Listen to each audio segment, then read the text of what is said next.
Friends, আসসালামু আলাইকুম। সবাইকে স্বাগতম জানাচ্ছি আরও নতুন একটি ভিডিও দেখার জন্য। শবে বরাতের কী কী আয়োজন ছিল আসুন দেখে নিই। প্রথমেই আমি গাজর গ্রেট করে রেখেছিলাম। এই গাজরগুলো একটু পরিমাণে বেশি ঘি দিয়ে খুব ভালোভাবে ভেজে নিতে হবে।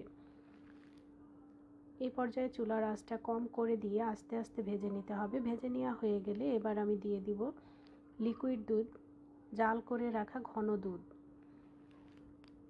দুধ দিয়ে দেওয়ার পরে দিয়ে দিব কনডেন্স মিল্ক এবং পছন্দ মতো চিনি।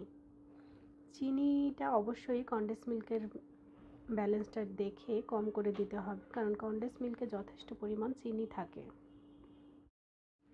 এগুলো নেড়ে মিশিয়ে নিয়ে এবার ঢাকনা দিয়ে অপেক্ষা করব দুধ শুকিয়ে যাওয়া পর্যন্ত এবং গাজর সিদ্ধ হয়ে যাওয়া পর্যন্ত।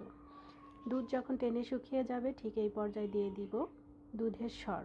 দুধের স্বরটা খুব ভালোভাবে ফেটে নিয়ে এবার নেড়ে মিশিয়ে নিয়ে ভেজে নিতে হবে পানি শুকিয়ে যাওয়া পর্যন্ত। কোনোভাবেই যেন এর ভিতর পানি না থাকে সেভাবে ভেজে নিতে হবে। এবার